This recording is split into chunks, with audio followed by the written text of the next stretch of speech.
Oke, baik. Bismillahirrahmanirrahim. Assalamualaikum warahmatullahi wabarakatuh. Waalaikumsalam warahmatullahi wabarakatuh. Alhamdulillahirabbil alamin.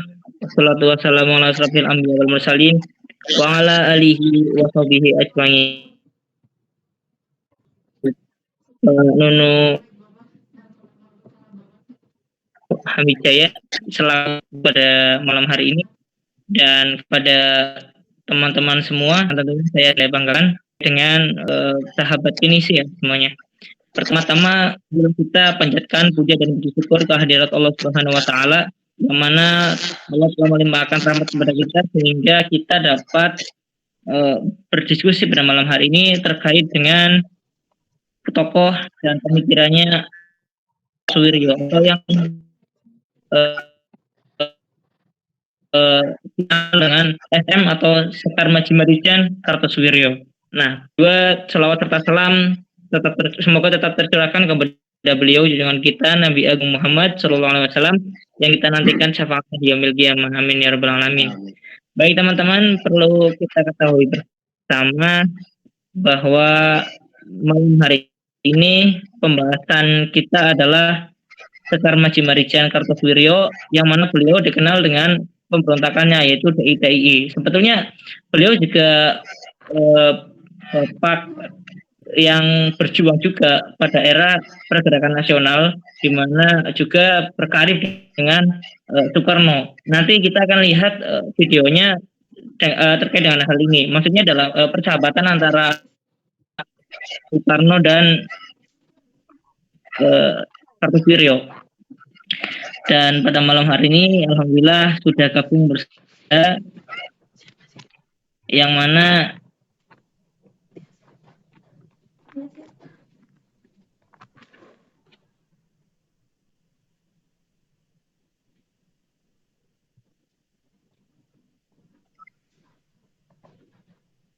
sudah mengimpang.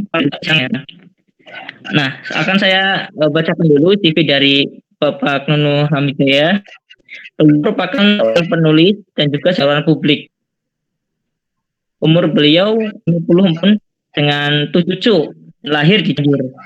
Beliau menempuh pendidikan di IKIP Bandung, UNUS dan sertifikasi PNP sebagai penulis dan pustakawan. Dan beliau sampai saat ini masih aktif menulis untuk karya akademik yang tentunya kebanyakan justru terkait dengan keislaman juga. Yang di situ juga nanti ada Kartosuwiryo gitu, pembahasan dalam buku itu. Dan nanti akan kami sudah untuk buku-buku yang beliau tulis di grup ini, sehingga nanti teman-teman yang lainnya bisa mungkin membeli dan membaca karya-karya beliau yang tentunya enggak ecek-ecek gitu, enggak terlalu kecil karya beliau itu sebenarnya. Dan baik teman-teman, sebelum kita mulai diskusi, marilah kita berdoa terlebih dahulu. Berdoa dimulai.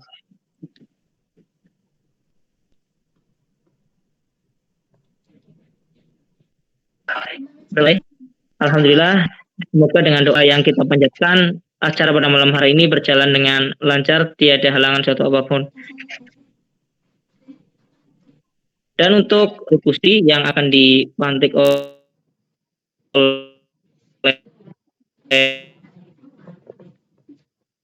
video yang Pak Nunu share waktu kemarin kepada kami selaku panitia.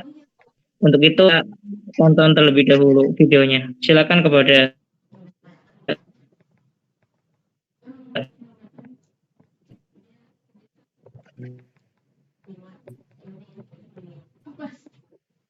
petugas. Kori bisa screen.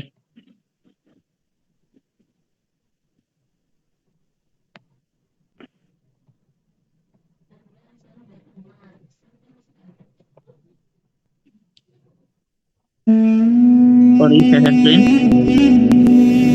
Hakim yang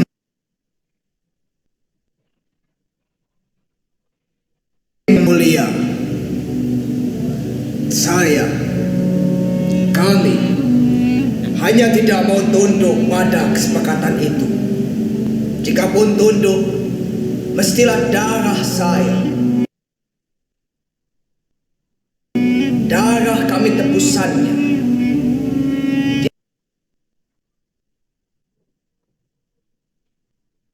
Belum masuk seslinya, sorry.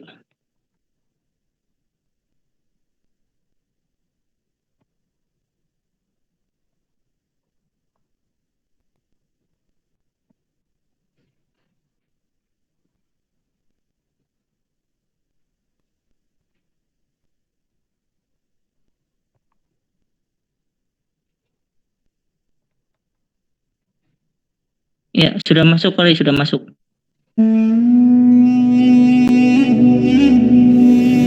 Hakim yang mulia,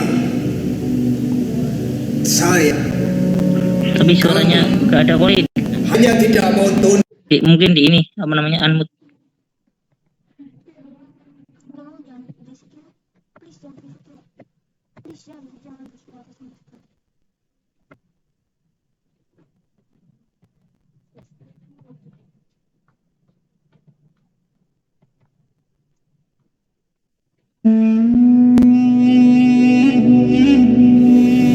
Hakim yang mulia,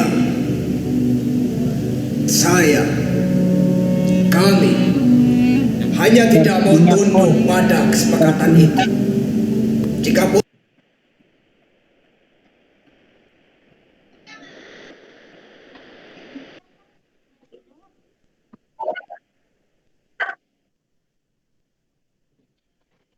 Share screen dulu. Screen dulu.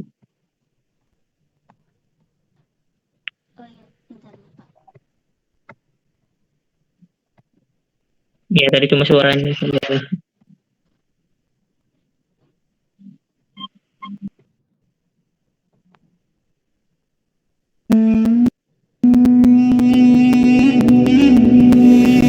Hakim yang mulia, kami hanya tidak mau tunduk pada kesepakatan itu. Jikapun tunduk, mestilah darah saya, darah kami tebusannya. Jika saudara harus hijrah ke Jogja, hijrah saja. Darah kami akan disiram di sini hingga kalam-kalamnya tegak di tanah yang kami pijak. Ini adalah inti perjuangan semangat iman kami, dan kelak di mana kami kalah atau memenangkan pertempuran, kami akan dicap pemberontak. Itu tak jadi soal. Tugas pertama kami tidak tunduk pada kesepakatan London. Usai itu, ketika segalanya berakhir, boleh kalian kembali bawa saya ke Jeruji, ke Pulau Misteri. Tubuh dan nyawa saya milik Allah. Dengan cara apapun mati saya, hanya kuasanya lah yang menakdirkan. Tolong sampaikan kepada kaib saya yang kebetulan berseberangan, menolak gerasi tak jadi soal. Kita tetap bersahabat. Lembar eksekusi sudah waktunya untuk ia tanda tangani. Sekar Maji Marijan Kartosuwiryo namaku. Selasa Kliwon 7 Februari 1905 di Cepu, sebuah perbatasan antara Blora dan Bojonegoro, aku terlahir. Ayahku Kartosuwiryo, seorang mantri yang bertugas dalam penjualan jamu. Dan dari sekian anak negeri ini, aku mengenyam pendidikan modern kolonial Belanda. Soal pergerakan yang ada di Jawa Barat, saya akui semua itu. Tapi jika kami disebut sebagai pemberontak, baiknya dipikir lagi. Bukankah setelah kalian tanda tangani Renville, sama halnya kalian takluk dan menyerahkan segalanya, lalu kalian diusir oleh Londo ke Jogja? Tanah ini sudah yatim piatu statusnya. Kami Kami menginginkan Bapak yang tangguh. Kami berjuang sepenuh tenaga mengusir londo-londo itu. Kami menang pada kenyataan. Apakah itu sebuah kesalahan? Di ruangan ini, di hadapan hakim yang mulia dan jaksa penuntut umum, belaan saya sudah jelas tidak akan berarti, tidak akan mengubah vonis yang dijatuhkan kepada saya.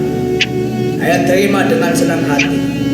Tapi soal tuduhan yang diberatkan kepada saya, ihwal memimpin dan mengatur pemberontakan melawan kekuasaan yang telah berdiri dengan sah, yakni Republik Indonesia, serta memerintahkan melakukan makar pembunuhan terhadap Presiden, hakim yang mulia, penting bagi saya untuk melakukan pembelaan bahwa semuanya itu tidak benar. Senyata-nyatanya hanyalah rekayasa yang disusun begitu cantik untuk menjatuhkan hukuman terberat kepada saya. Sekalipun ini saya sudah sampaikan, hakim yang mulia tidak akan gentar mengetuk palu kami. Bacakanlah segera kitab undang-undang hukum pidana. Saya sudah siap mati di jalan ilahi. Negara ini mesti terbebas dari segala rongrongan geraan-geraan separatis dengan dalih apapun.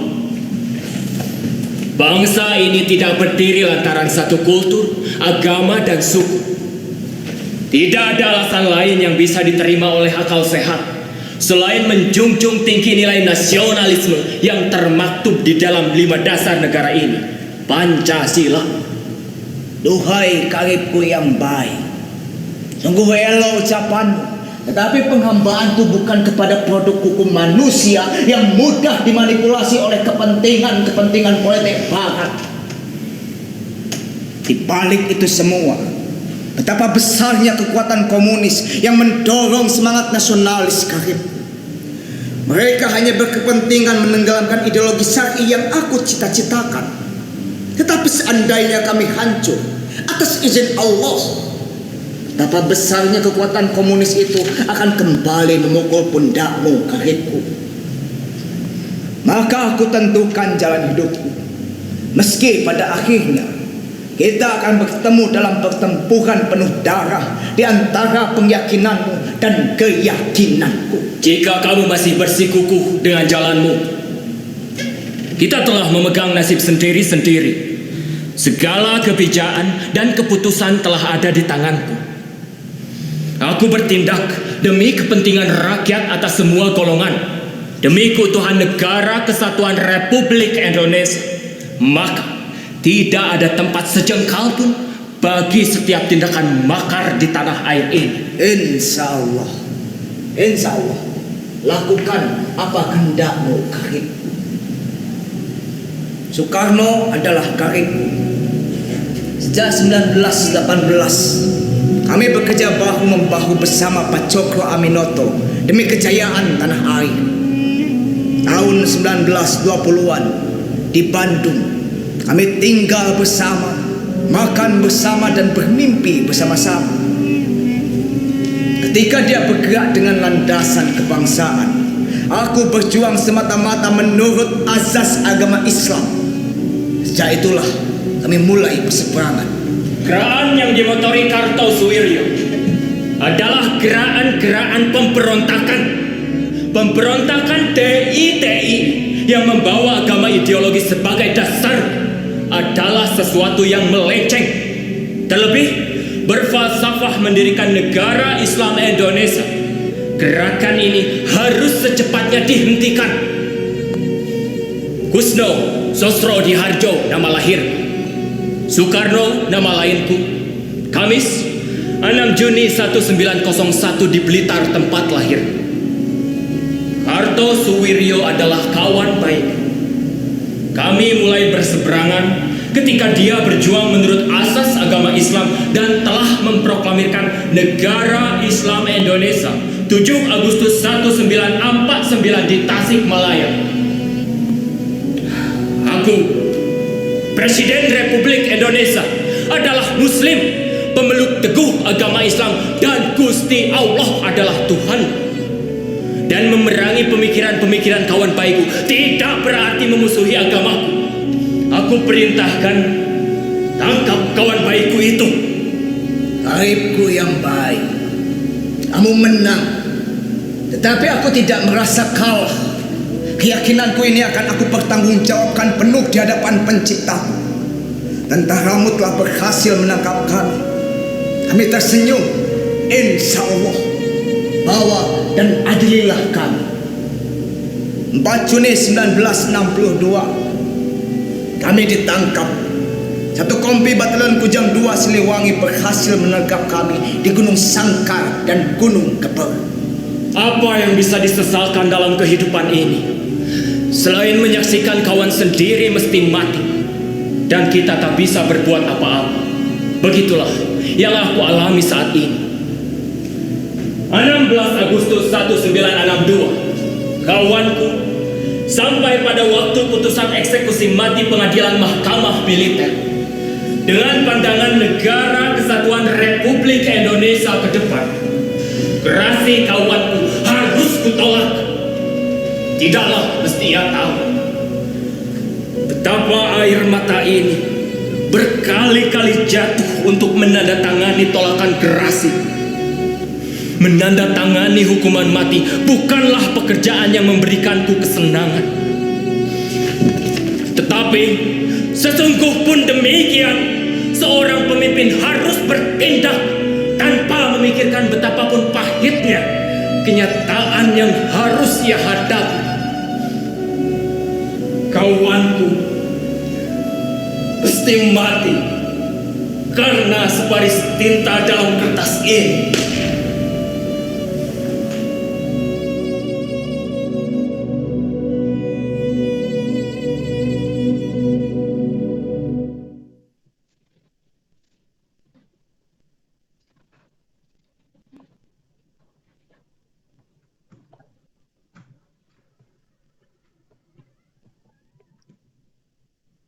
Baik, untuk video yang kedua mau ditampilkan atau tidak Bapak, yang Mars itu Pak? Baik, silakan Kori, yang satunya lagi untuk ditampilkan. Jangan lupa itu apa namanya, di-unmute dulu ya Kori.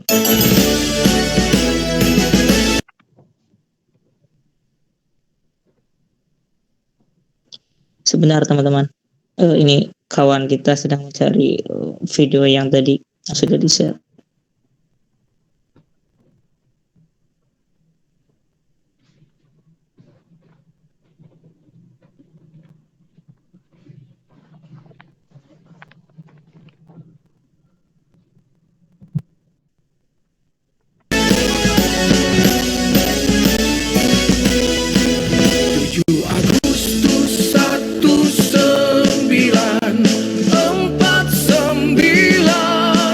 Itulah hari proklamasinya negara Islam Indonesia. Merah putih berkibar, bulan bintang bersinar. Umat Islam bangsa Indonesia merdeka, tetap setia pada agama Islam dan negara. Tetap setia pada agama Islam dan negara.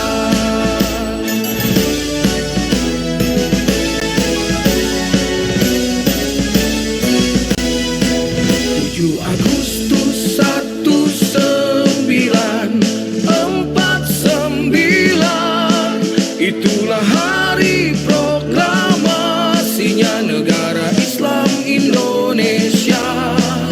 Merah putih berkibar, bulan bintang bersinar. Umat Islam bangsa Indonesia merdeka, tetap setia pada agama Islam dan negara. Tetap setia pada agama Islam dan negara.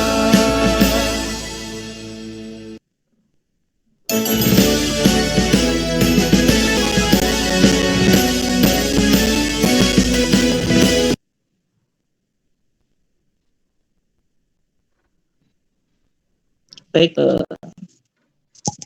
itu tadi ada kedua video yang bersangkutan dengan Kartosuwiryo dan pergerakannya, yaitu negara Islam Indonesia, yang mana selain dia membentuk negara Islam Indonesia, itu adalah sebuah cita-citanya. Beliau merupakan pendiri dari DITII, yang mana bisa diartikan sebagai Darul Islam dan Tentara Islam Indonesia. Dan pergerakan beliau sangat ditentang pada saat pasca kemerdekaan oleh Soekarno, dan ini ada yang beropini bahwasannya kenapa Kartosuwiryo membuat Darul Islam gitu, karena itu merupakan hasil dari kekecewaan terhadap perjanjian Renville pada saat itu. Mungkin ini bisa dikoreksi ya Bapak nanti kalau misalkan saya salah itu.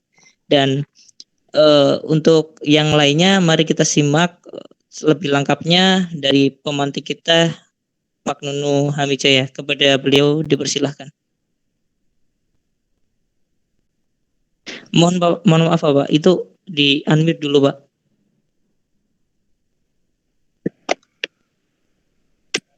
Bismillahirrahmanirrahim. Assalamualaikum warahmatullahi wabarakatuh. Waalaikumsalam warahmatullahi. Innal hamdalillah nahmaduhu wa nasta'inuhu wa nastaghfiruh wa na'udzu billahi min syururi anfusina wa min sayyiati a'malina. May yahdihillahu fala mudilla lahu wa may yudlil fala hadiyalah. Asyhadu an la ilaha illallah wahdahu la syarikalah wa asyhadu anna Muhammadan abduhu wa rasuluhu amma ba'du. Sebelum melanjutkan, apakah suara saya bisa terdengar dengan baik? Mas Saiful? Oke. Oke, terima kasih. Bismillahirrahmanirrahim. Alhamdulilladzi arsala rasulahu bil huda wa dinil haq yudhhirahu 'alal dini kulli wa kafa billahi syahida. Asyhadu an la ilaha illallah wahdahu la syarikalah wa asyhadu anna Muhammadan abduhu wa rasuluhu amma ba'du.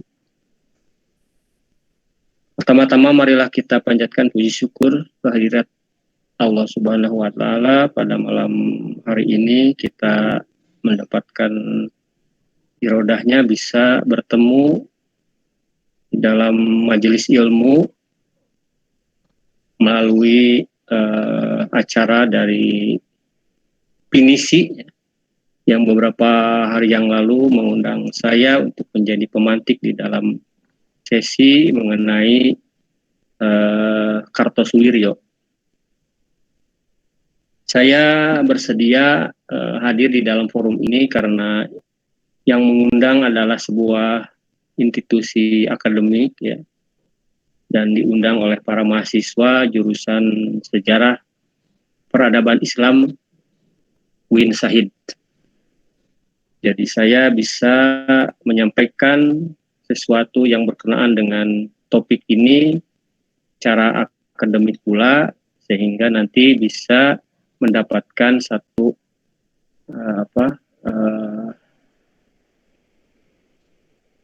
respon ya, atau argumentasi atau kritik sekalipun terhadap apa yang kita bicarakan. Kepercayaan ini tentu saja bagi saya cukup membanggakan, sebab dalam kondisi saat ini berbicara topik seperti ini nampaknya dianggap cukup peka ya, sensitif, tetapi saya pikir ini perlu kita coba ungkap beberapa hal yang dalam konteks tentang Kartosuwiryo ini banyak sekali kesimpang siuran, banyak mitos yang berkembang, dan saya akan coba untuk mendudukan semampu saya.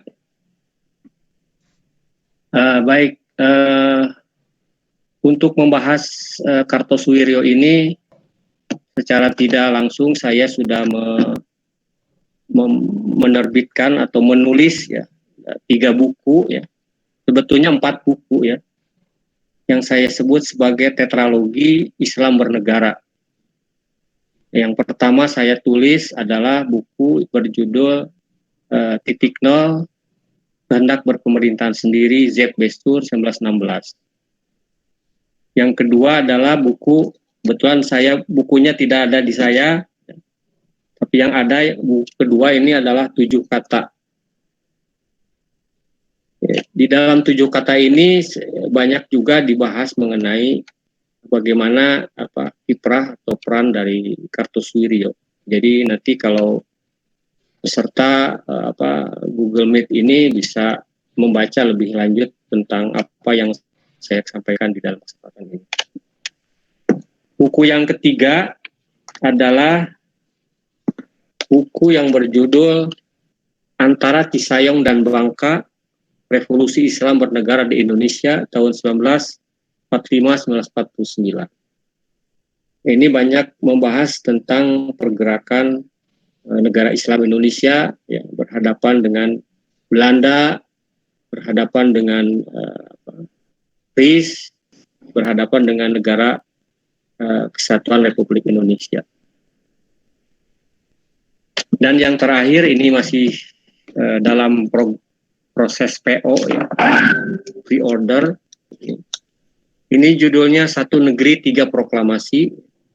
Ini juga banyak membahas mengenai Islam bernegara dalam konteks sejarah di Indonesia, ya, dalam perspektif hukum internasional dan dalam perspektif ketatanegaraan. Jadi hanya bagi generasi muda untuk memahami sisi lain tentang Kartosuwiryo bisa saudara baca di buku-buku kami ini. Ya. Jadi berseri ya, titik nol, 7 kata ini,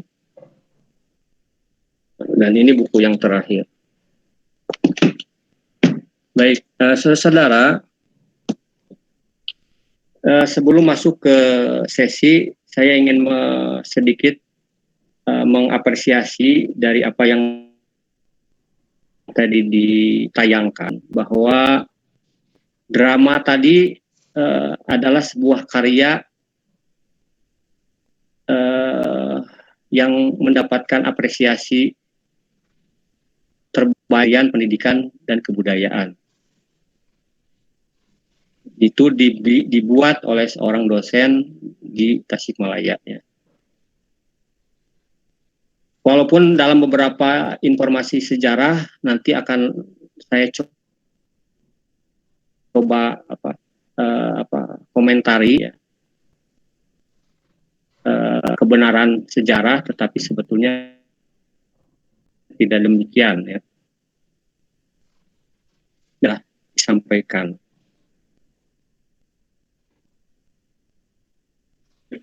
Nah, baik. Ini saya mendapat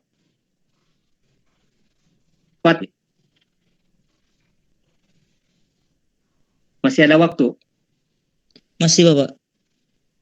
Halo? Iya, Pak. Sinyal Bapak mungkin kurang, Pak. Masih lanjut Kurang stabil. bisa? Masih lanjut bisa?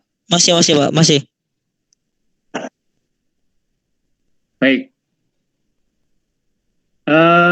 Sebelum berlanjut, saya mau tanya dulu ini, apakah paparan saya bisa terdengar dengan baik? Untuk saat ini kurang stabil, Bapak. Oh, ini karena saya tidak pakai mic ya. Baik, saya lanjutkan. Jadi dalam perbincangan kita tentang Kartosuwiryo ini, saya mencoba menggunakan referensi yang sudah saya coba buat di dalam 4 buku ya, yang kita sebut sebagai tetralogi Islam negara, yang tadi saya sebutkan dan saya tunjukkan ya, sekali lagi ini supaya kelihatan, mungkin tidak terdengar ya. Ini buku kedua 7 kata, ini buku yang ketiga Antara Cisayong dan Bangka ya. Dan buku yang terakhir ini adalah Satu Negeri Tiga Proklamasi.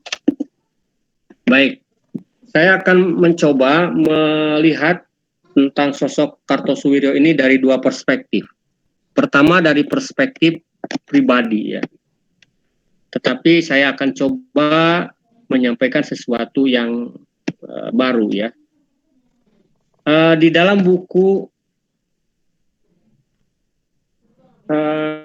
antara Cisayong dan Bangka, saya mencoba mengutip satu tulisan yang bagus tentang sosok Kartosuwiryo ya, dari sudut pandang pewayangan. Ditulis oleh seorang dosen Fakultas Sastra di UNES ya. Dan beliau membuat sebuah karya puisi ya, kumpulan puisi yang bercerita atau bernarasi tentang peristiwa eksekusi tahun 62 yang diangkat ke dalam bentuk puisi. Nah, ini juga perlu dikaji ya juga ya.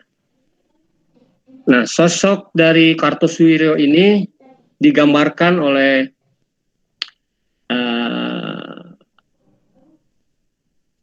oleh penulisnya yang saya coba angkat di dalam buku ini, bahwa Kartosuwiryo ini adalah sosok sebagaimana kita kenal di dalam pewayangan sebagai Bambang Ekalaya.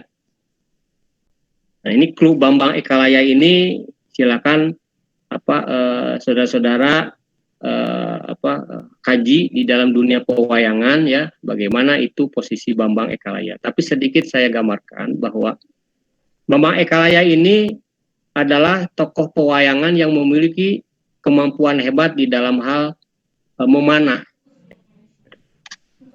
Dan kemampuan itu salah satunya diperoleh dari seorang resi yang disebut dengan Resi Dorna. Namun ada persoalan bahwa Resi Dorna ini memiliki juga seorang murid kesayangan yang namanya itu adalah Arjuna. Ya, barangkali Arjuna lebih populer ya daripada Bambang Ekalaya. Jadi dalam satu kesempatan Sang Resi pernah mengatakan bahwa saya tidak akan memberikan ilmu ilmu kesaktian ini kepada yang lain ya, kecuali kepada kamu ya, kepada Arjuna. Tetapi rupanya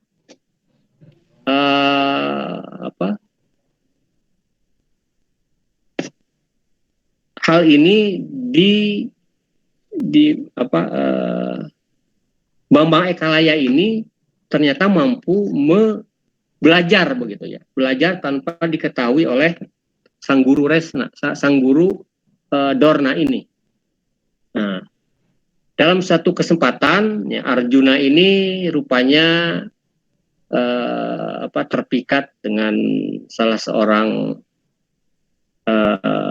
dewi ya, yang itu sebetulnya adalah istri dari Bambang Ekalaya.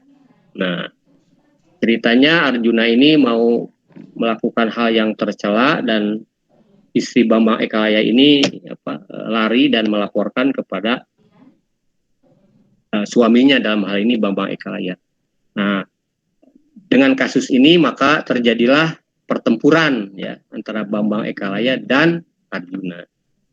Nah, pertempuran ini hampir-hampir tidak bisa belum ada pemenang atau yang kalah sampai pada satu kejadian ada istilahnya itu ada titik lemah yang hanya diketahui oleh gurunya, dalam hal ini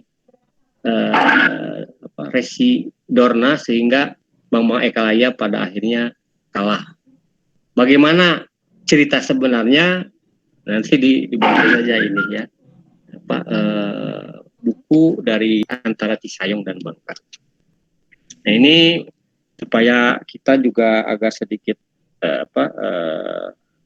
mulai kepada satu pemahaman yang lebih tercerahkan. Baik, sekarang saya akan coba membahas sosok Kartosuwiryo ini dari fakta-fakta sejarah yang selama ini mungkin jarang diangkat dan sering dicitrakan tadi sebagai pemberontak. Bagaimana ini kondisinya? Pertama, perlu saudara-saudara ketahui bahwa Kartosuwiryo ini adalah ya, salah seorang peserta peristiwa Sumpah Pemuda 28 Oktober 1928. Jadi ada sekitar di dalam buku yang tadi saya tunjukkan itu ada disebutkan beberapa, ada sekitar 90 lebih peserta perwakilan dari Sumpah Pemuda itu. Salah satunya itu adalah SM Kartosuwiryo yang pada waktu itu mewakili Jong Islametenbond. Jong Islametenbond ini adalah satu organisasi yang tadinya peserta-pesertanya itu adalah juga anggota dari Budi Utomo, ya. Tetapi karena Budi Utomo menolak untuk diadakannya satu materi keislaman, sehingga pada tahun 25 mereka keluar dan membentuk Jong Islametenbond. Dan Jong Islametenbond inilah yang merupakan cikal bakal dari berdirinya organisasi pelajar pertama, ya, yaitu Pelajar Islam Indonesia. Ini perlu ketahui juga. Ya. Salah satu peserta lainnya adalah A.R. Baswedan, ya, yaitu kakek dari Anies Baswedan. Di mana Soekarno sebetulnya pada saat itu. Jadi tahun 28 Sekar Maji Marijan Kartosuwiryo sudah menjadi salah satu tokoh nasional, ya, yang mengikuti prosesi peristiwa kami sejarawan publik mengatakan itu bukan peristiwa Sumpah Pemuda, ya. Ini juga harus dikoreksi nanti, ya. Bahwa peristiwa itu sebenarnya adalah sebuah Kongres Pemuda yang melahirkan hasil kerapatan, ya, yang 3 itu. Dan yang 3 ini juga terjadi reduksi yang salah juga, ya, yang kemudian ini tidak pernah dikoreksi, dan perlu saudara-saudara juga tahu, ya, mana yang benarnya itu, ya. Baik, itu yang perlu saudara-saudara ketahui tentang siapa sebetulnya Sekar Maji Marijan Kartosuwiryo. Dan di dalam kongres itu beliaulah satu-satunya tokoh yang berpidato mengenai Islam sebagai landasan pendidikan. Dan di dalam cerita atau katakanlah sumber-sumber yang kami dapatkan, bahwa tatkala beliau itu berpidato mengenai Islam sebagai landasan pendidikan bagi Indonesia kelak, maka dengan serta-merta oleh ketua sidang di-cut, gitu, ya, sehingga tidak berlanjut. Itu sebabnya di dalam dokumen kerapatan itu sedikit sekali naskah atau dokumen yang berasal dari tokoh-tokoh Islam, diantaranya adalah Kartosuwiryo. Yang kita temukan adalah risalah-risalah atau dokumen atau pidato dari kelompok Budi Utomo pada waktu itu. Selanjutnya, di dalam buku Cisayong ini saya juga mengoreksi satu buku yang ditulis oleh salah seorang penulis, ya, bukan sejarawan saya kira itu. Dia menyampaikan seolah-olah, ya, bahwa Soekarno dan Kartosuwiryo itu pernah satu kos di Paneleh, yaitu rumah kosannya Cokro Aminoto. Ya. Itu tidak benar. Tidak benar. Sebab di situ digambarkan bagaimana katanya Soekarno dengan Kartosuwiryo ketika di kosan itu ngobrol, gitu, ya. Dan obrolannya itu saya rekam, ya, di dalam buku ini. Jadi itu sebetulnya peristiwa yang ahistoris, ya, gitu. Jadi tidak pernah di dalam peristiwa itu Soekarno dan Kartosuwiryo itu bertemu. Mengapa? Karena beda waktu.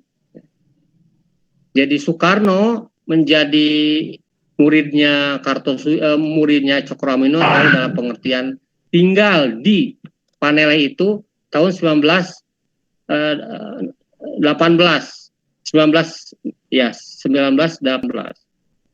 Dan pada waktu itu yang sudah menjadi penghuni dari Paneleh itu kebanyakan adalah tokoh-tokoh komunis, ya. Di antaranya Musso, ya, Semaun, begitu ya. Jadi apa yang banyak dipelajari oleh Soekarno sesungguhnya adalah ya pemikiran-pemikiran komunis dan sosialis, karena pada waktu itu Soekarno ini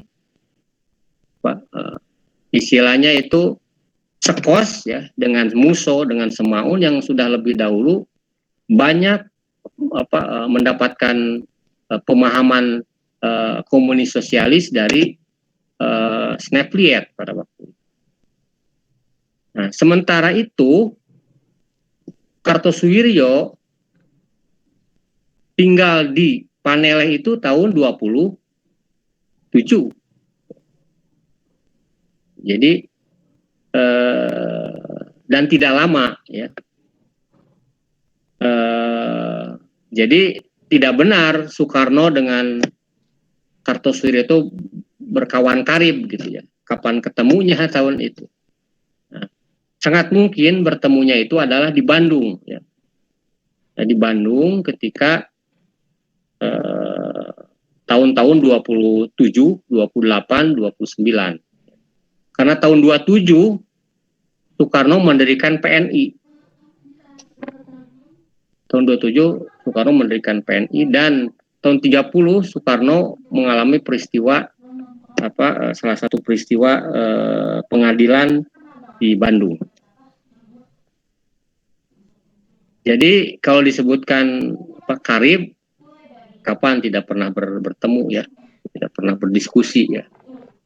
Nah, ini catatan yang perlu digarisbawahi karena ya,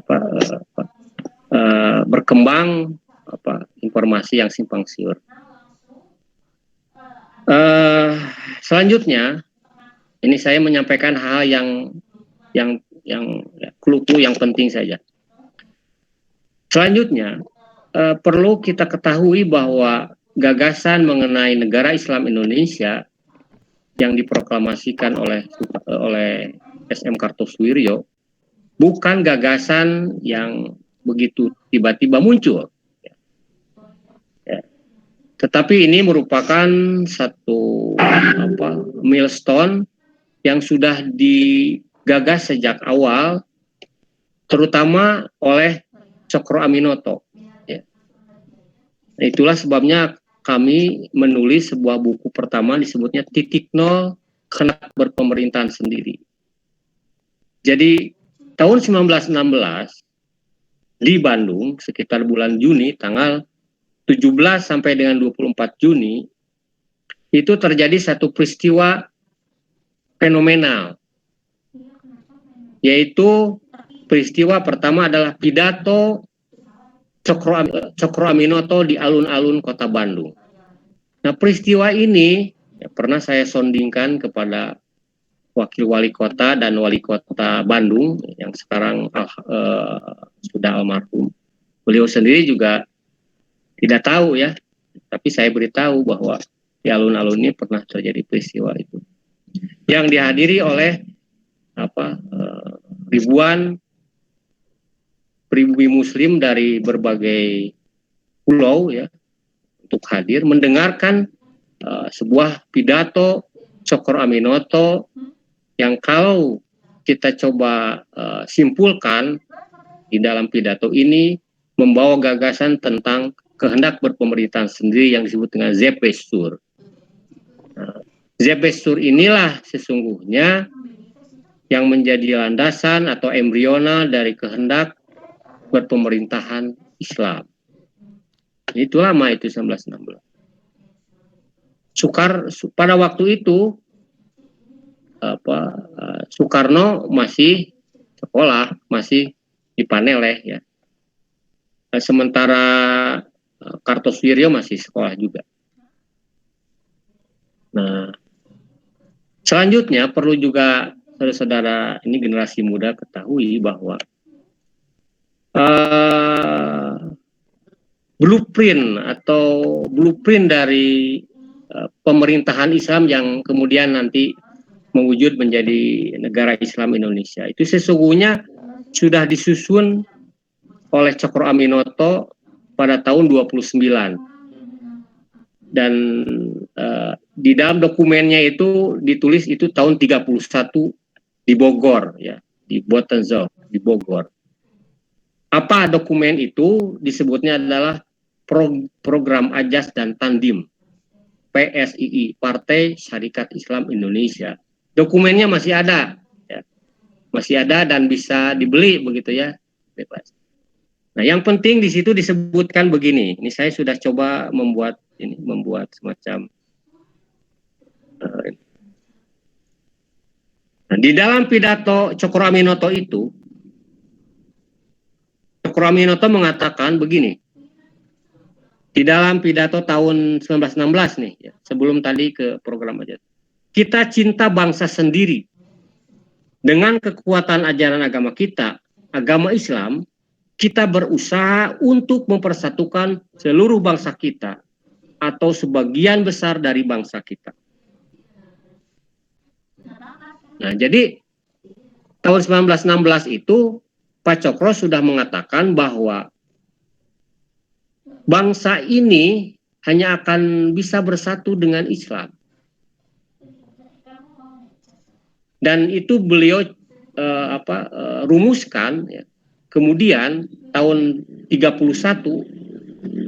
melalui dokumen yang disebut dengan program Ajas dan program Tandim. Di dalam program Ajas dan program Tandim itu ditulis di situ begini kata-katanya. Dinyatakan di sana dengan terang benderang setelah mengutip Quran surat An-Nur ayat 55, Pos Cokro Aminoto menulis, maka percayalah kita dengan seteguh-teguhnya kepercayaan akan berdirinya pemerintahan Islam di Indonesia, di mana umat kita akan hidup di dalam kebahagiaan dan kemuliaan adanya. Itu adalah pernyataan tekstual yang bisa kita baca ya dalam dokumen.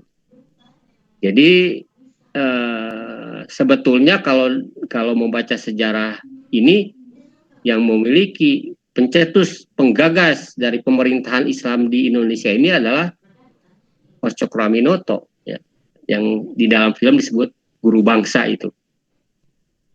Nah, di mana sesungguhnya peran seorang Kartosuwiryo? Kita ketahui bahwa Kartosuwiryo berkenalan dengan sosok Pos Cokro Aminoto itu tahun 27 ketika di Paneleh. Kemudian beliau diminta menjadi sekretaris pribadi Pos Cokro Aminoto dan menjadi redaksi dari surat kabarnya pada waktu itu. Saya lupa itu. Ada nanti. Nah, dan Kartosuwiryo berkarir di dalam partai yang disebut dengan Partai Syarikat Islam Indonesia sejak tahun 27. Sementara Soekarno berkarir di dalam politik nasionalis itu sejak tahun 27 dengan berdirinya PNI.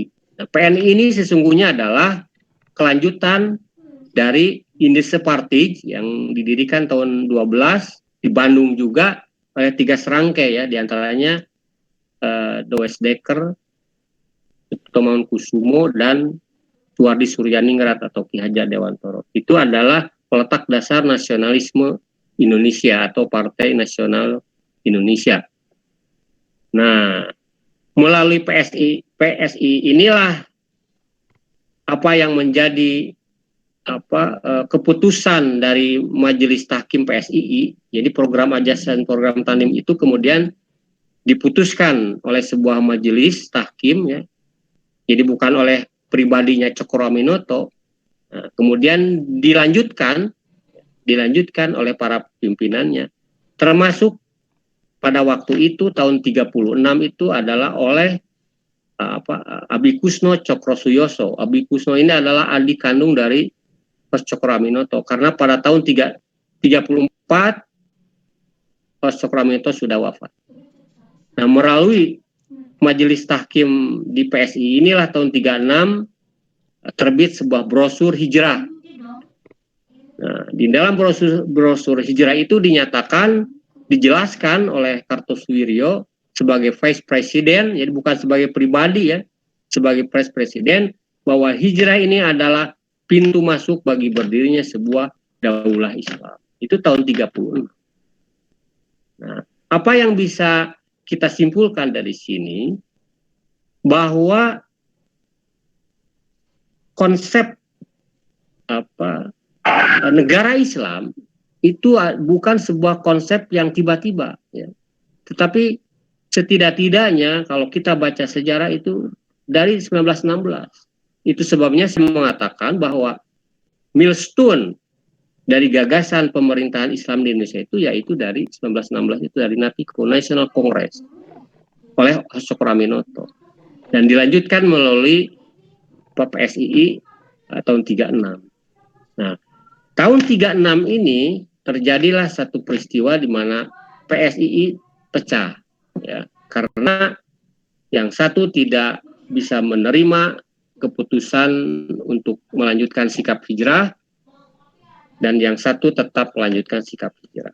Nah, PSII yang melanjutkan sikap hijrah itu dipimpin oleh Kartosuwiryo. Nah, PSII yang non kooperatif disebutnya itu kemudian melakukan komunikasi politik sehingga membentuk sebuah gabungan partai politik atau disebut GAPI tahun 39, bahwa partai itu harus berparlemen. Jadi perjuangan Islam berparlemen itu dimulai oleh PSII Abi Kusno Cokrosuyoso tahun 36 bersama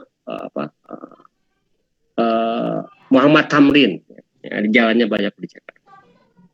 Nah, dari sini kita akan bisa melihat bahwa perjuangan bernegara membawa nilai Islam itu sudah ada dua ini. Ada yang menggunakan konsep hijrah dan ada yang menggunakan parlemen, PSI Abi. Nah, 36 sampai dengan tahun 48 sebelum adanya peristiwa proklamasi itu terjadilah sebuah peristiwa yang disebut dengan Kongres Cisayong. Ini ada bukunya.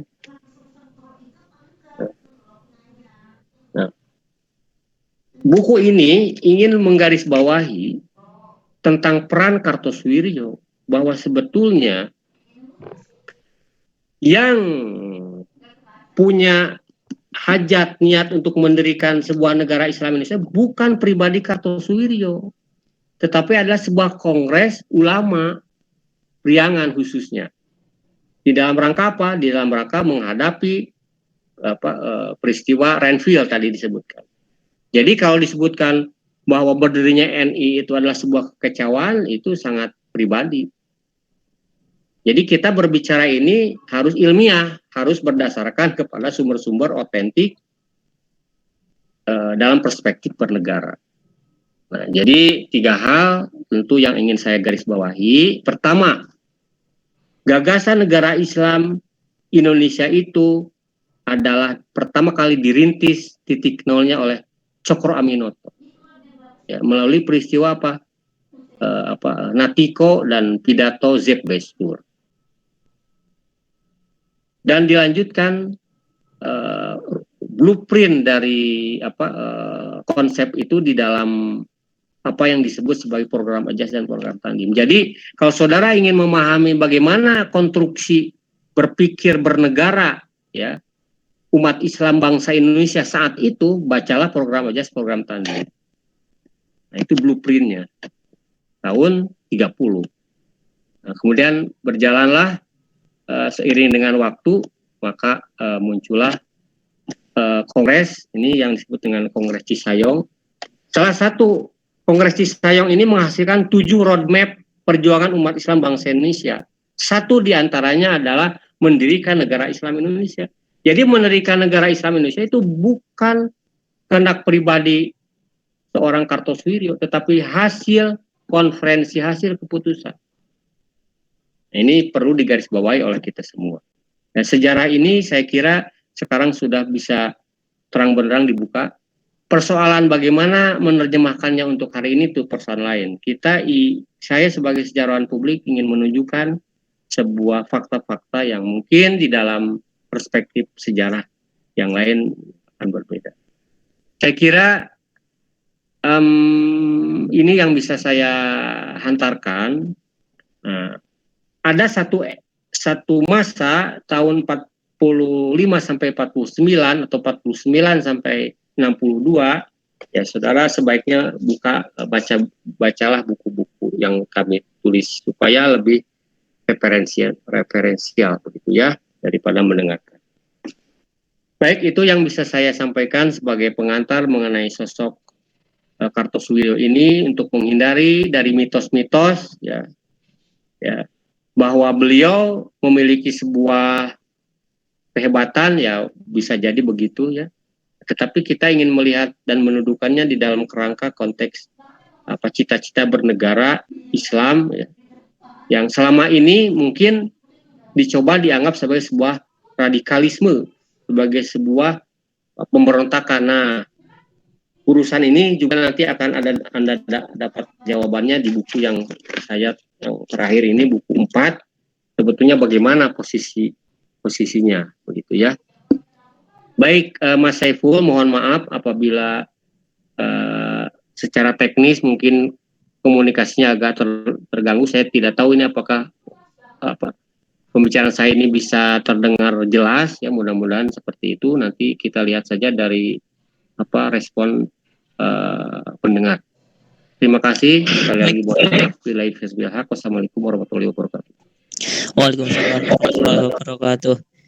Baik, alhamdulillahirrahmanirrahim. Terima kasih yang sebesar-besarnya kepada Bapak Nunu yang telah menjelaskan berbagai hal mengenai Kartosuwiryo dan apa hal-hal yang memang cenderung negatif untuk menggambarkan Kartosuwiryo sebelumnya gitu. Nah, untuk saat ini kita sudah memperoleh beberapa gambaran yang memang sudah tercerahkan, dan jika memang ingin lebih banyak lagi pencerahan tentang Kartosuwiryo bisa kita baca di buku-bukunya Pak Nunu yang sudah saya share di 3 grup pinisi. Nah, itu ada 4 buku di situ, silakan yang berminat untuk membeli gitu, untuk bisa memahami secara lebih jelas bagaimana DI, TII atau NI atau yang berkaitan dengan SM Kartosuwiryo. Baik Bapak, terima kasih atas materi yang telah diberikan, dan kita beralih ke sesi tanya jawab. Tapi sebelum peserta yang bertanya, saya sebenarnya ada hal yang ingin dibahas juga, tapi ini nggak terlalu mendalam ya Pak. Kalau Bapak tadi bilang bahwasanya Cokro Aminoto itu pernah berpaham bahwa pemersatu bangsa adalah Islam gitu, maksudnya Islam dijadikan sebagai pemersatu bangsa gitu. Nah, di Indonesia gitu atau Hindia Belanda, mereka rakyat itu pada bersatu ketika didasarkan atau disandarkan pada keislaman gitu. Nah, kalau yang menurut saya baca di buku Kemunculan Komunisme Indonesia karya Ruth McVeigh, saya baca yang terjemahan dari Komunitas Bambu. Di situ si Cokro Aminoto juga pernah bergeser atau pernah ragu-ragu dalam hal tersebut gitu, yang mana pada waktu itu Semaun dan teman-teman komunis yang lainnya atau bisa kita anggap sebagai SI merah, mereka itu pernah menggambar-gambari bukan loh gitu, Islam itu bukan sebagai pemersatu gitu, coba aja kalau cuma Islam doang, lalu yang lainnya gimana? Padahal kebanyakan pada saat itu ada yang abangan juga gitu, yang mana dalam bukunya Clifford Geertz kan itu ada 3 pembagian, ada abangan, terus santri dan priayi. Nah, kebanyakan di Indonesia selain Islam kan ada beberapa paham yang lain gitu juga dengan agama yang lain, bukan cuma Islam. Nah, kalau Islam dijadikan sebagai pemersatu, ya kita sampai kapanpun tidak akan bisa menjadi satu gitu. Akhirnya waktu itu Cokro Aminoto pun berpikiran berubah gitu. Maksudnya sedikit ragu dan akhirnya beliau pun menunjukkan toleransi terhadap Semaun dan kawan-kawan komunis lainnya hingga pada akhirnya syariat Islam pernah berjaya pada masa 1919 atau 1919 itu. Nah, di situ akhirnya timbullah karena mungkin sifat revolusioner pada saat itu di syarikat Islam yang digembar-gembori juga oleh kaum komunis atau ISDV. Akhirnya mereka menampakkan pemberontakan gitu.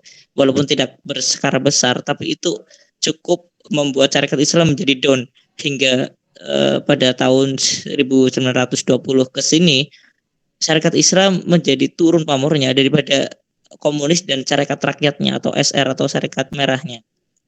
Nah, tapi pada bab selanjutnya maksudnya pada tahun selanjutnya setelah masa-masa itu kan akhirnya Cokroaminoto ditangkap dan setelah dibebaskan pada tahun berikutnya Cokroaminoto mulai kembali menyusun syarikat Islam dengan berbagai tokoh Islam seperti Agus Salim dan yang lainnya hingga bertahan dengan pemahaman itu tentang sosialisme Islam sampai membuat partai juga yang tadi sudah disebutkan PSII dan hingga diteruskan oleh Kartosuwiryo dan mungkin tadi ada perpecahan yang lainnya.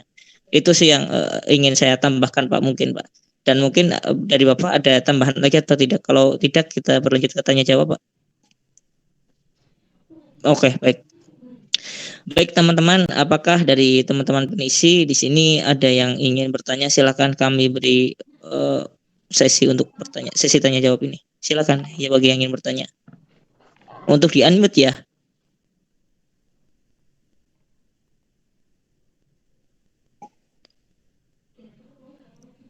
Baik, silakan teman-teman yang ingin bertanya boleh di unmute bertanya secara langsung atau boleh lewat chat meet di situ. Silakan.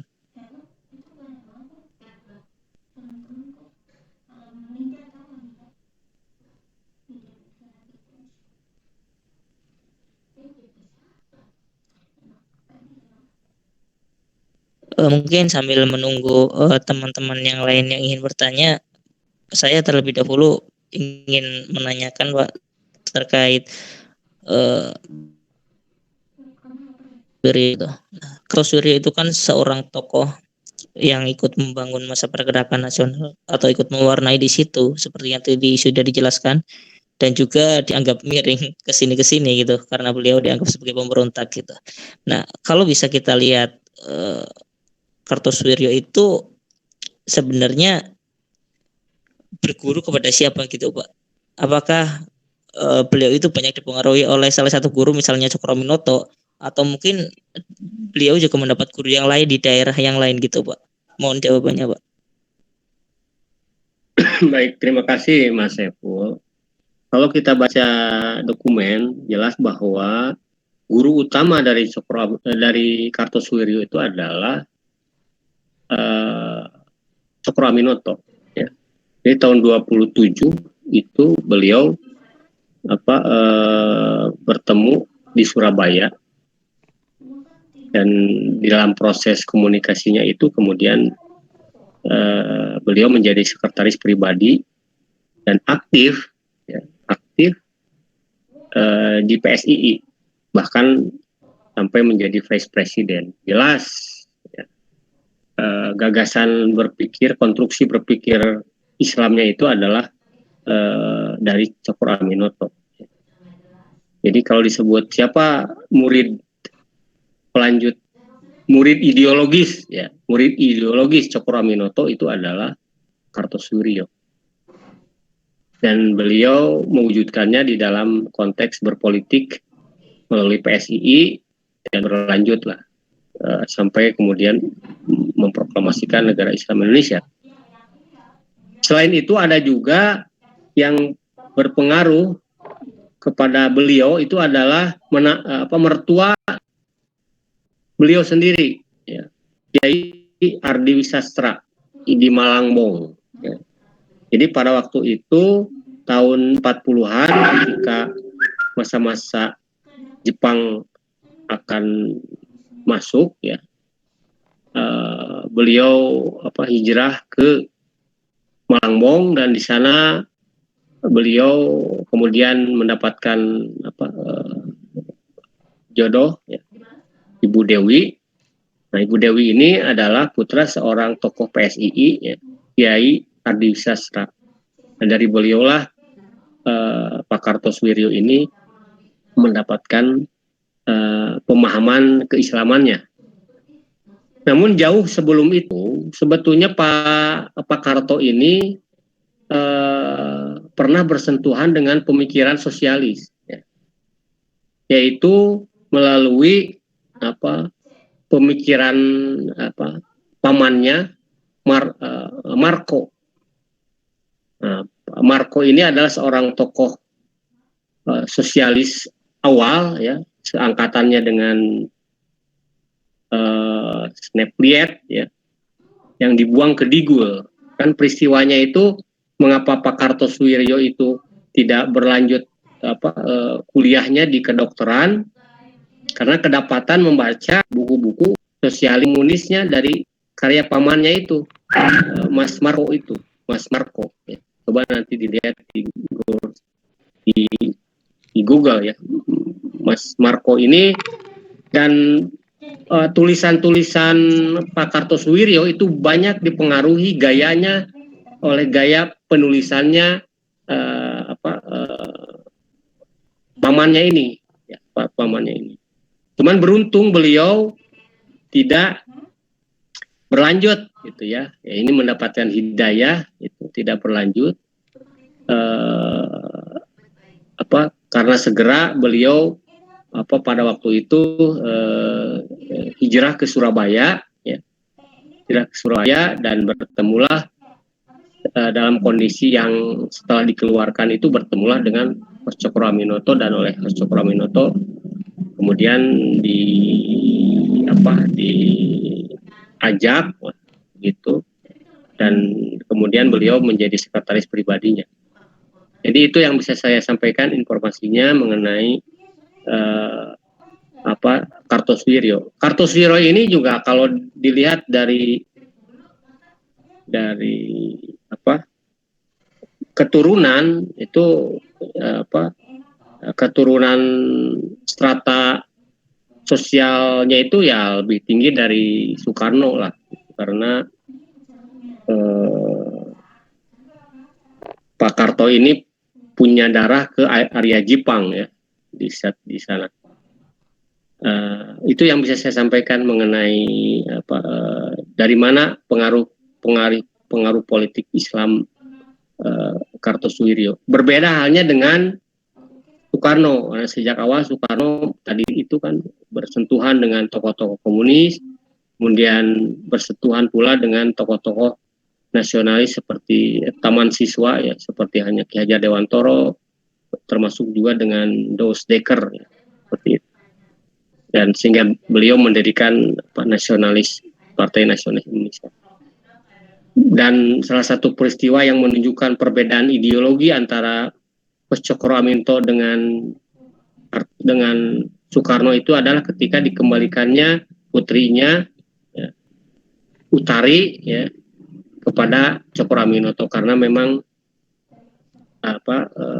ada persoalan ideologis di situ berkembang ya, bukan sekedar persoalan pribadi. Saya kira itu yang bisa saya sampaikan, Mas Saiful. Silakan. Baik Pak, terima kasih atas jawabannya. Dan ini ada pertanyaan masuk Pak di chat dari Fikri Al-Fauzi. Izin bertanya Pak, apa yang menjadi pertimbangan dari Darul Islam atau DI maupun Kartosuwiryo sendiri untuk menjadikan daerah Cisayong menjadi basis pusat pergerakannya? Mungkin Pak Nunu bisa jawab, silakan.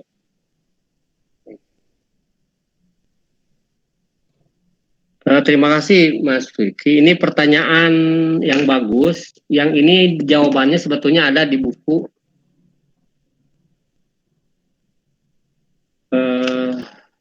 ini ya, mengenai ibu kota ya. Jadi kan setiap negara itu diproklamasikannya di ibu kota. Kita ketahui bahwa Republik Indonesia proklamasi Republik Indonesia dibacakan di Jalan Pegangsaan Timur, ya, di rumahnya Soekarno pada waktu itu. Nah, mengapa itu di rumahnya? Ini juga ada jawabannya. Nah, mengapa dilakukannya di Cisayong? Ya. Ini menyangkut pertama bahwa daerah itu adalah daerah yang sebagaimana hasil dari Renville merupakan daerah yang merdeka, ya, dalam status quo. Jadi bukan wilayah Republik Indonesia, tetapi satu wilayah yang menurut Perjanjian Renville itu merupakan wilayah yang dikuasai oleh Belanda, sehingga kevakuman ini dimanfaatkan, ya, oleh Pak Kartosuwiryo untuk memproklamasikan NI di Cisayong. Jadi secara hukum bernegara, ya, salah satu alasannya itu karena wilayah itu adalah wilayah status quo yang kedaulatannya itu dalam posisi harus dimerdekakan, seperti itu. Nah, kita ketahui bahwa menurut Perjanjian Renville, wilayah-wilayah kecuali Jogja, Sumatera, ya, itu adalah wilayah di dalam Perjanjian Renville itu adalah wilayah, bukan wilayah milik dari Republik Indonesia. Nah, adapun alasan mengapa di Cisayong, ya, kita ketahui bahwa pusat pergerakan awal dari Kartosuwiryo semenjak tahun 40-an memang di wilayah seputaran Malambong dan nyambung di situ wilayah. Jadi secara militer maupun secara kultur memang sudah banyak dikuasai. Itu sebabnya ada yang Kartosuwiryo itu di dalam keputusan, salah satu keputusannya disebut MKT itu disebut ada daerah 1, daerah 2, ya, bukan. Nah, daerah 1 itu adalah daerah yang sudah dikuasai sepenuhnya oleh TI dan NI pada waktu itu. Itu jawaban yang lebih spesifik, silakan baca di dalam buku ini. Silakan. Terima kasih. Lanjut Mas Saiful. Baik Pak. Ini ada pertanyaan lagi dari Rifki Salafi. Ya. Bagaimana model negara Islam yang ideal menurut Kartosuwiryo?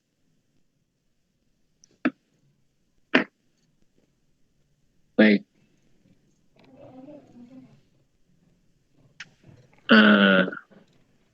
Perlu kita ketahui, ya, bahwa sejak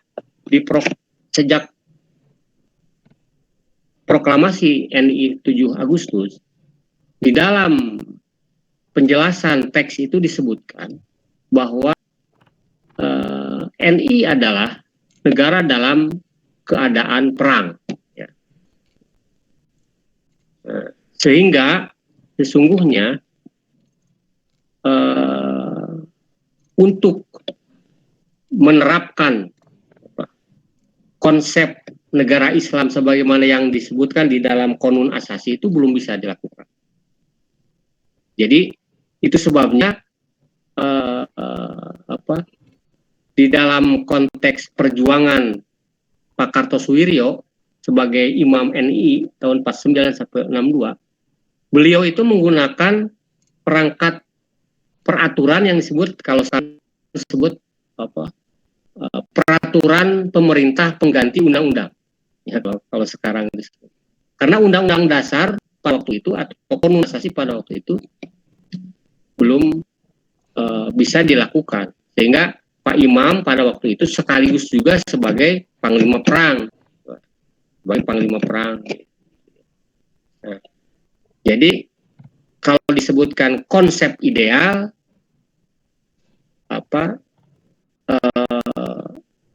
dan konteks sejarah ya disebutkan di dalam Qonun Asasi. Jadi silakan saudara membaca Qonun Asasi. Tetapi kalau berbicara masalah realitas di lapangan, maka saudara harus tahu bahwa sepanjang perjuangan NII tahun 49 sampai 62, Qonun Asasi belum bisa diberlakukan ya, karena dalam kondisi perang. Nah, untuk penjelasannya ini bisa dibaca di sini. Lanjut, Mas Saiful. Baik Pak, terima kasih atas jawabannya. Ini belum ada pertanyaan kembali yang ada di chat. Mungkin teman-teman ada yang ingin bertanya secara langsung, silakan. Saya Kak, izin. Iya, silakan. Perkenalkan, saya Susis dari UIN Jakarta. Izin bertanya, terkait statement pemberontakan itu kan tadi Bapak menyebutkan bahwa itu ada sebuah pernyataan yang harus diluruskan begitu ya. Nah, yang menjadi pertanyaan saya adalah kenapa kok bisa gitu ketika Bapak menyebutkan bahwa ada fakta yang mungkin belum banyak diketahui gitu mengenai kedudukan DI atau NII barusan yang disebutkan dalam tinjauan internasional itu bagaimana gitu. Tapi jadi maksudnya kenapa jika hal itu memang terjadi, jika hal itu adalah fakta, kenapa bisa disematkan NII itu sebagai pemberontak gitu. Apakah tidak ada konsolidasi dua pemimpin negara pada saat itu jika memang NII itu sah sebagai mata internasional gitu? Apakah tidak ada upaya untuk mendistrikan atau ya konsolidasi dua pemimpin lah, singkatnya seperti itu, sehingga NII bisa disematkan sebagai pemberontak jika memang demikian pernyataannya. Sekian, terima kasih. Baik, terima kasih. Tadi Mbak siapa ya namanya? Mbak Susi atau siapa?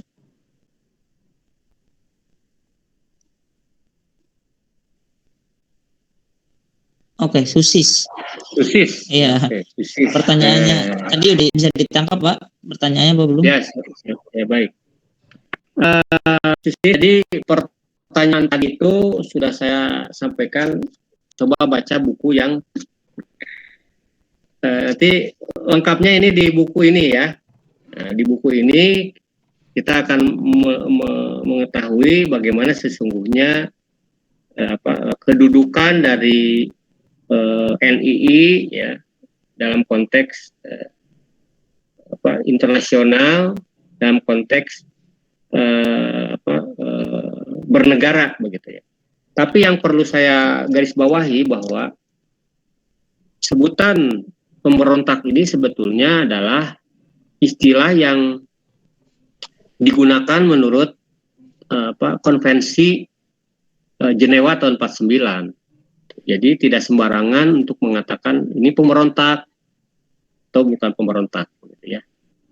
Nah, tetapi pernyataan pemberontak itu pun harus saudara ketahui itu baru terjadi itu tahun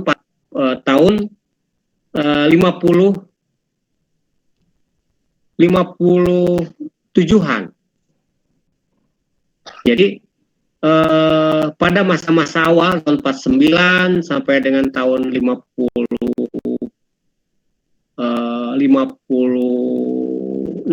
begitu ya. Nah, pihak Republik Indonesia itu belum memberikan satu definisi yang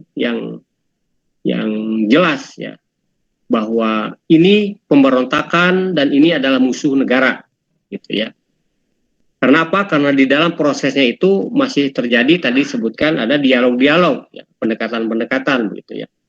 Bahkan jauh sebelum beberapa hari sebelum proklamasi itu terjadi ya, yaitu sekitar tanggal 4 Agustus 49, Muhammad Hatta itu sebelum pergi ke Belanda untuk mengikuti konferensi meja bundar itu menitipkan pesan kepada Muhammad Nasir Pada waktu itu Muhammad Natsir itu ada di Bandung. Nah, pesannya itu adalah coba lakukan komunikasi dengan Kartosuwiryo supaya Kartosuwiryo tidak melakukan tindakan yang menurut Muhammad Hatta barangkali di luar perkiraannya. Tapi kalau menurut saya sih Muhammad Hatta sudah bisa memprediksi bakal terjadi seperti itu. Tapi paling tidak ini fakta ini menjadi bukti bahwa komunikasi politik dengan pihak Kartosuwiryo pada waktu itu ya sebelum tanggal 7 itu sudah ada. Karena Kartosuwiryo pada waktu itu adalah pemimpin Sabilillah di Priangan Timur begitu ya. Yang tidak ikut hijrah dan mempertahankan wilayah Jawa Barat ya. Seperti itu. Nah, jadi seperti kasus begini, Sumpah Pemuda 1928 sebetulnya itu pernyataan statement yang keluar tahun 56. Saudara harus tahu itu. Tahun 56 itu terjadi Kongres Nasional Bahasa yang pertama itu di Medan. Pada waktu itu yang menjadi Menteri Pendidikan dan Kebudayaannya itu kebetulan Muhammad Yamin begitu ya. Nah, di dalam pidatonya itu dikatakan bahwa telah terjadi peristiwa tahun 28 kemudian disebutnya sebagai Sumpah Pemuda. Jadi itu yang terjadi juga begitu ya. Itu yang terjadi juga ketika ketika Soekarno menyebutkan itu sebagai pemberontak ya, sebagai pemberontak. Nah, baru tahun 57 ketika pada waktu itu pemerintahan NKRI dipegang oleh Ali Sastro Amijoyo, keluarlah keputusan pemerintah yang menyatakan bahwa NI adalah gerakan musuh negara sehingga harus dilawan seperti itu. Nah, jadi ini yang mungkin perlu sedikit kecermatan ya di dalam membaca dinamika sejarah. Itulah sebabnya kita menyusun beberapa buku berseri ya supaya menjadi sebuah pembanding begitu ya. Tapi urusan mau percaya yang mana silakan saja kan itu. Itu Mbak Susis ya yang bisa sementara ini saya jawab. Lengkapnya bacalah ini ya, bacalah ini. Terima kasih Mas Saiful. Lanjut. Baik, Pak. Terima kasih atas jawabannya dan juga terima kasih atas pertanyaannya Mbak Susi dan yang lainnya. Apakah ada yang ingin bertanya? Mungkin satu pertanyaan lagi, silakan.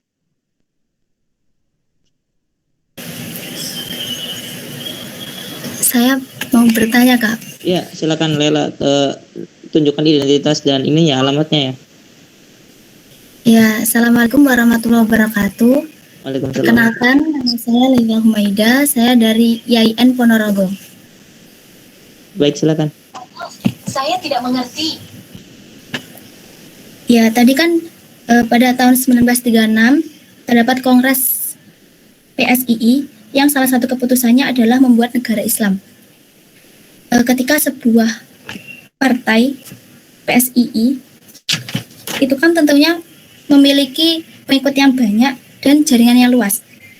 Pertanyaan saya, apakah setelah 60 tahun gerakan DITII yang menginginkan adanya negara Islam itu gerakannya hingga sekarang masih ada atau masih sisa-sisanya masih terlihat begitu, Pak? Baik, terima kasih pertanyaannya Lela. Kurang lebih pertanyaannya yang paling saya tangkap intinya adalah apakah sampai saat ini gerakan itu masih ada atau ada sisa-sisanya gitu, Pak? Baik, saya mengoreksi dulu ya tadi. Jadi tahun 36 itu adalah peristiwa sikap hijrah, bukan mendirikan negara Islam. Nah, jadi sikap hijrah ini adalah keputusan PSII ya, untuk menghadapi Belanda begitu ya. Dan menerjemahkan apa yang dimaksudkan di dalam program Ajaz dan program Tandim. Nah, sedangkan yang dimaksudkan oleh Mbak Laila tentang mendirikan negara Islam Indonesia itu adalah hasil Kongres Cisayong. Ya. Nah, Kongres Cisayong ini dihadiri oleh para ulama, termasuk para pimpinan militer dari Sabilillah dan Hizbullah pada waktu itu. Ulama juga di situ ada. Ya. Itu ada sekitar 162 perwakilan yang berkumpul di Cisayong itu dan menghasilkan 7 agenda roadmap ya, Islam bernegara, saya sebut begitu. Itu saya koreksi itu ya. Nah, untuk lebih jelasnya silakan baca 3 buku yang tadi. Nah, pertanyaan kedua ini menyangkut kekinian begitu ya. Kekinian apakah ini masih berlanjut ya. Dimanapun juga sebuah ideologi ya, apabila ideologi itu dimaksudkan belum mencapai tujuannya ya, akan terus tidak pernah mati. Jadi sejarahnya boleh mati, tetapi pemikiran dari sejarah itu akan terus berlanjut. Itu hukum sejarah. Nah, tetapi yang perlu digarisbawahi oleh generasi muda itu adalah kemampuan di dalam melakukan identifikasi, ya. Kemampuan di dalam melakukan identifikasi terhadap kebenaran dari sebuah gerakan yang dinisbahkan kepada cita-cita negara Islam Indonesia. Nah, ini mengapa? Karena di dalam perkembangannya sejak tahun 62 sampai sekarang itu banyak sekali penyimpangan-penyimpangan, ya. Terutama penyimpangan yang dilakukan secara sengaja. Untuk apa?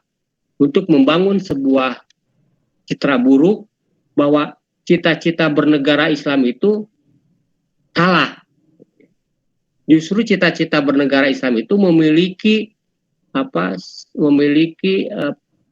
legitimasi sejarah. Persoalannya seperti ini kejadiannya itu persoalan lain, ya.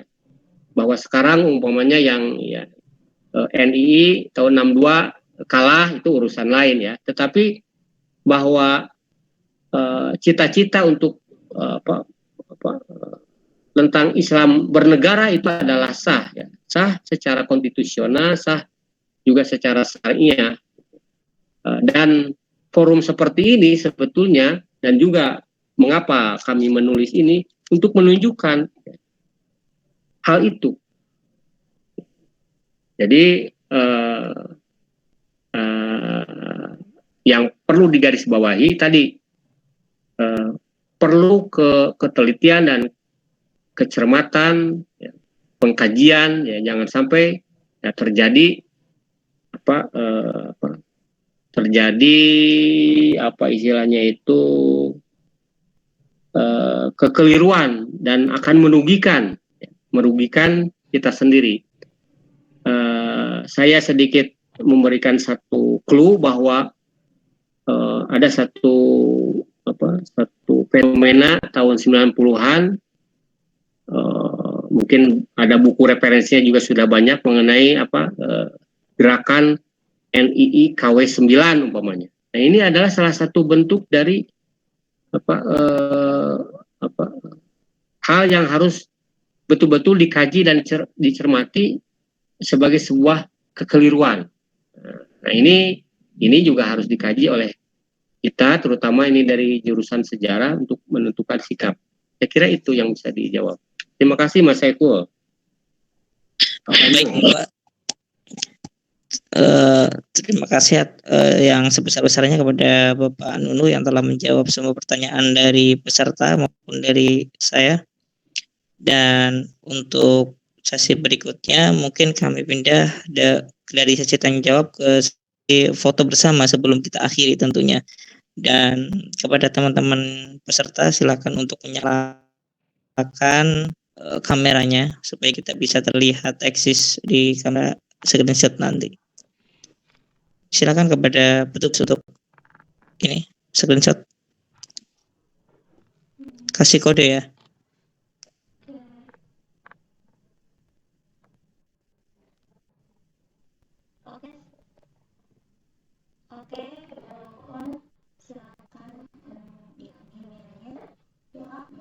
On cam.